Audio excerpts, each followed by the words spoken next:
today to show everybody how I foiled this stencil. I had a lot of people ask if I could do a video, so I'm gonna quickly just run through how I did it, and if you have any questions, just comment on my below and I can try to address anything that I may have missed. So for this technique, you're going to need a couple of products. Some of them I carry in my store, some of them you can just get on Amazon, but this is the brand new Layering Rose Stencil Set. Sorry, mine is kind of not in perfect condition because I've used it a lot already, but this layering stencil set comes with 2 stencils for $10.99. Retail for one of my stencils is $6.99, so you're actually getting a little bit of a value by buying the set. And then this is the first layer. So this is just the outline. As you can see, it's kind of the pink inked piece below. And then it also has the second layer, which is more of the rose lines and petals inside there. And you will see on the stencil, I've layered, well, these don't have 1 and 2, but it's pretty obvious to see which one goes first. And then also there are etch markings for an A2 card to go this way or that way. So it's pretty easy to line up on your card. Then you're also going to need, this is my kind of my secret easy way to foil. It's the Deco Foil Transfer Gel Duo, and you can get this on Amazon or any other stamping supply store. I personally love to use the Nuvo spatulas. You can also get these on Amazon. It comes in a 2-pack for around $9 or $10, I believe. And then, oh, I forgot one thing.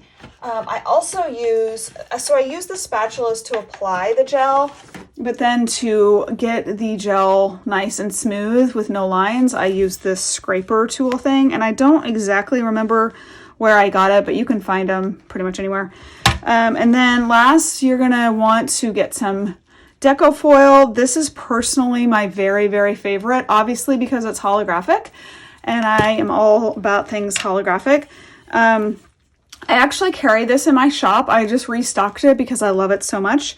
You get 5 transfer sheets, and they're fairly large pieces, so you can actually get a few cards. This one's already cut down, so I'll be using that one today. But this is how big the sheets are. So when you look at an A2 card, I believe you can get 3 card fronts out of 1 piece. So 3 times 5 is 15. So you can do about 15 cards with 1 package of this foil. Okay, so let me quickly, I forgot to cut a card base, so let me get a piece of white paper and I'll move all of this to the side and show you how I do foiling with a stencil. Okay, so I have my card base cut. It really doesn't matter what kind of cardstock you use. I've tried pretty much everything, including colored paper, and it works totally fine.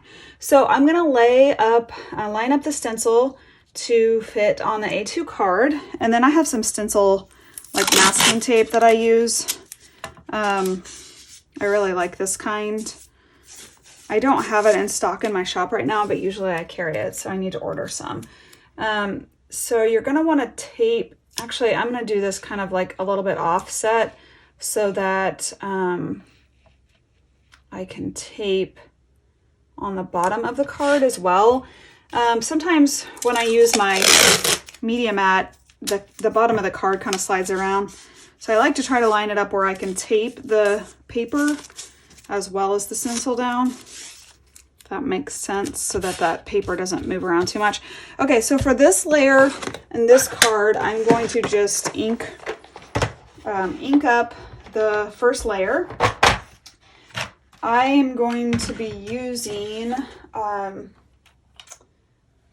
going to be using a Catherine Pooler mini ink. I can't remember exactly what they're called. CP Minis. This color is Aquatini. I really love her ink.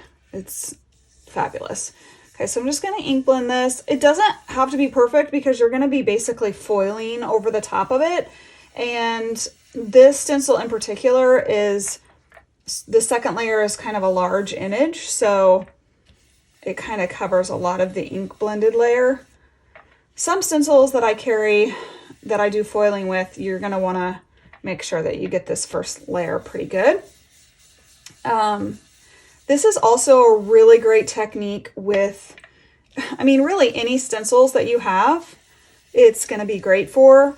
I just really love the look that the foil gives off. And there's a lot of different colors that Thermoweb carries in the deco foil. And I have pretty much, I think, every color I can get. Gina K even has her own line with Thermoweb, some really cool pattern foils and things like that. So I'm just a really big fan of these foils and the look that it gives. And now with the Duo gel, you don't have to apply heat whatsoever, and it's really quite fabulous. You do need to let the foil or the gel dry completely. I find that it's best to, if you can, let it sit overnight to just fully dry, and it will pull that foil real nicely. But if I'm in a hurry, I would say probably a couple of hours will suffice. But it's really great. All you have to do is apply the gel and then let it dry completely. And then I'll show you what you have to do. But it's really, really easy. And, you know, for an impatient crafter like myself, I really find great joy in things that go quickly. Okay, so there's my first layer of the rose. And so now I'm going to lay down the second layer of the rose. And again, you can line up the, remember I shifted it up a bit so I could tape down the stencil, but you can line it up pretty nicely if you want it exactly centered on the, I don't know, I just ripped another piece of tape off.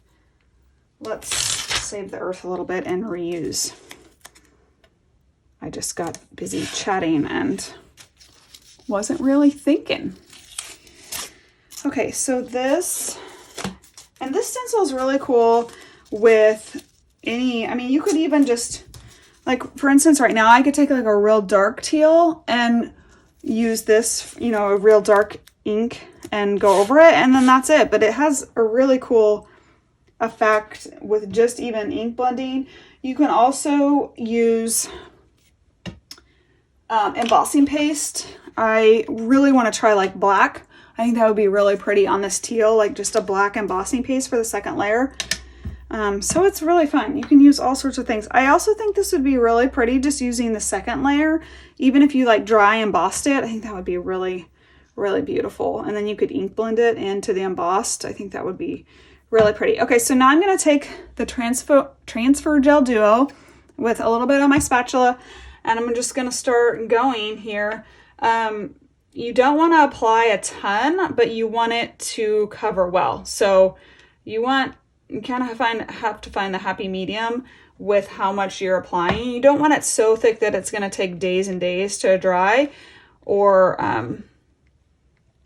but you also don't want it real thin that you can't even, like, the foil won't pull up off of the gel. Does that make sense? So you're going to want to just kind of apply a thin layer. Okay, now see how I have like all those kind of like little lines in there? I don't really want those lines, so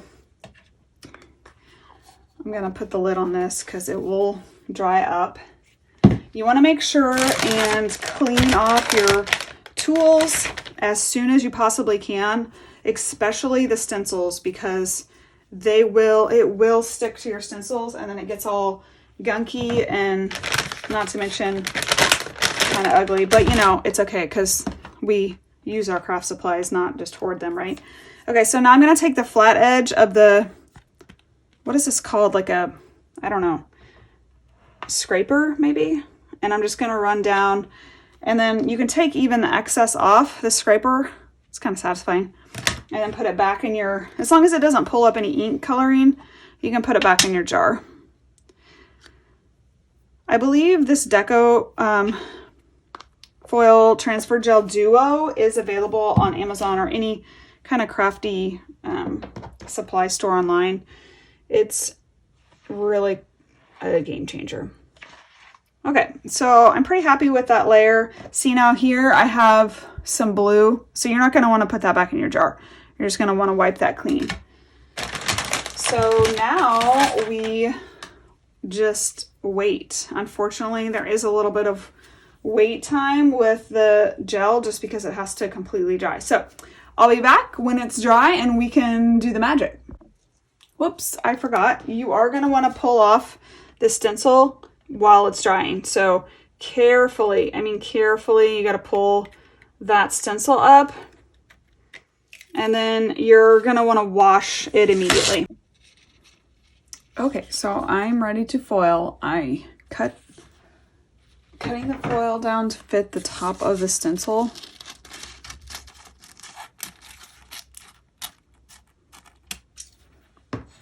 So you set it on there like that, and you're going to run it through your die cut machine just like this. So I'm going to go do that.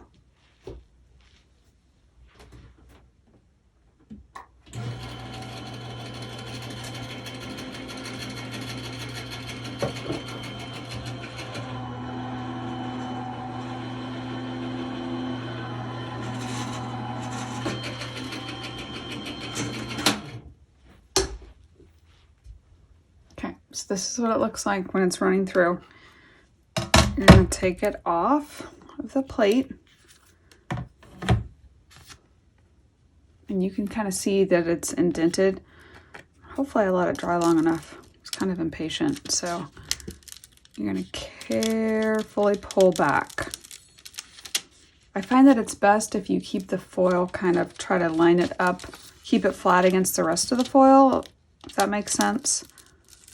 Slowly peel it off,